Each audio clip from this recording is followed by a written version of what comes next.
More now on that breaking news that we've been on top of this morning. Just moments now from the Fishers Police Department. They're expecting to hold a news conference. Authorities confirm this is in relation to the murder of a 73-year-old man over the weekend. RTV6's Julie Pursley is live at the Fishers Police Department for us now. Julie. We just got notification from the Fishers Police Department that the news conference will start here in less than 2 minutes. What they've been able to tell us is that this is going to be an update in connection with the homicide of Henry Kim. He is the 73-year-old who was found dead in Windermere Park over the weekend. That is near the intersection of 96th Street and Mullencop Road. He was found about 7 o'clock on Saturday. Police have told us that he was shot and he suffered injuries to his throat. He apparently had been walking in the park. People living around Fishers have been warned and asked to contact police if they have seen anything suspicious. Now, on Monday, we were back out here as police and dive teams were searching a nearby pond right around Windermere Park. And again, here's the Fishers Police Department with the very latest.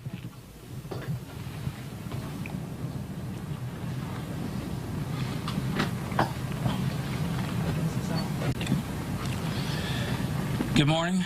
Thank you for joining us. First of all, I'd like to introduce the people standing with me. First of all, on my right is Chief of Police George Kale. On my left is Assistant Chief of Police Mitch Thompson. Ed Gebhardt is the captain of our patrol division. Captain Andy Dietz is the captain of our investigations division. And Captain Dave Dunbar is the captain of our support division. We would like to extend our condolences to the family of Mr. Henry Kim. We have had some developments that have occurred during the overnight hours that we want to bring to your attention. We are very pleased to announce that we have made an arrest in connection with the ongoing homicide investigation from Saturday.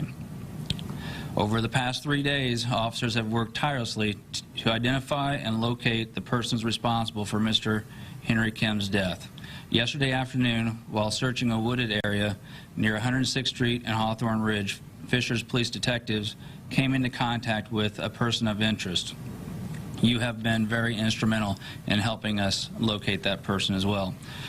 Detectives identified the individual as 17-year-old Maxwell Winkle and transported him here to the Fishers Police Department. Late last night, detectives executed search warrants at 2 locations here in Fishers and collected items that we believe are related to the homicide. Just after 5 a.m. this morning, Mr. Winkle was arrested and charged with 1 count of murder. Due to his age and the nature of this crime, he is automatically waived to adult court. We would like to thank the community for their support and assistance. The community was very instrumental in bringing this case to a quick resolution. We would also like to recognize our team of law enforcement professionals. Officers from every division offered their time, talents, and energy to ensure the residents were safe and the suspect was captured.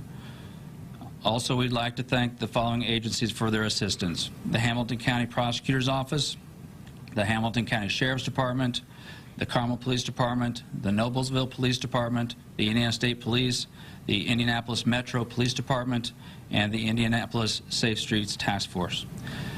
We also would encourage anyone that has any information regarding this case or this suspect to call Detective Doug Baker at 317-595-3319.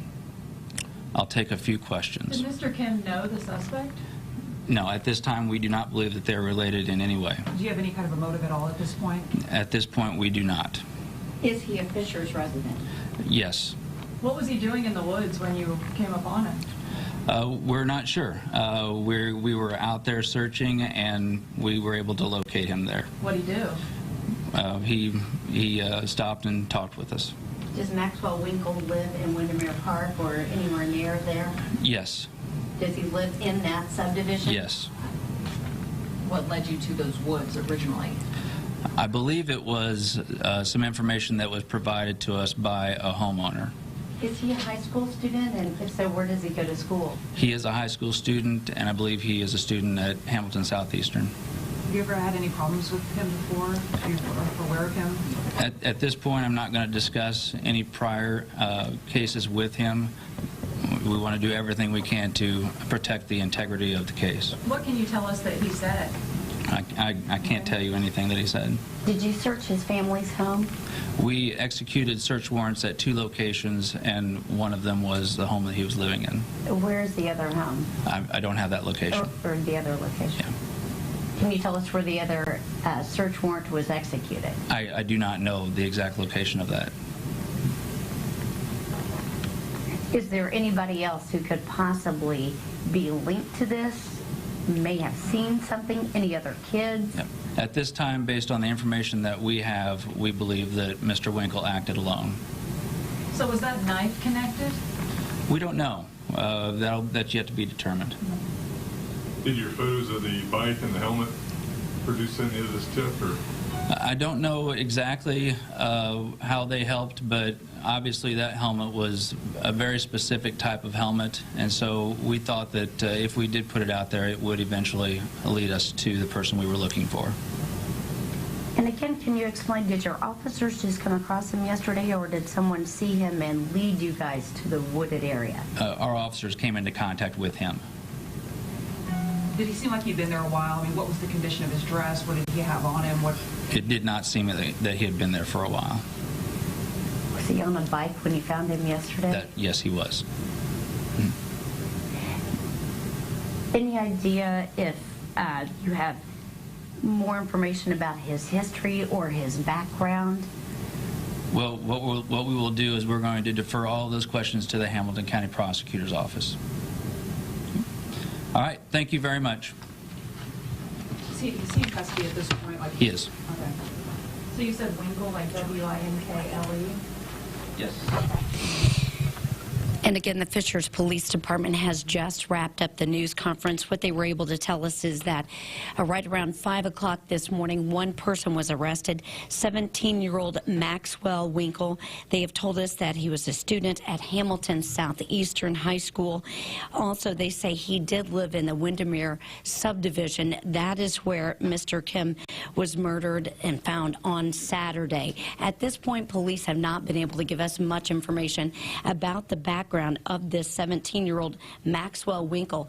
They did tell us that he will automatically be waived to adult court. We also asked if the knife that was found in the neighborhood yesterday was connected to this case at all. They said they could not tell us at this point. They did execute 2 search warrants yesterday, including one at the home where he apparently had been living. But again, he was discovered yesterday when they said some Fishers police officers came across him in a wooded area that was around 106th and Hawthorne Ridge. Again, they thank the public for all of the tips that they were able to get out there.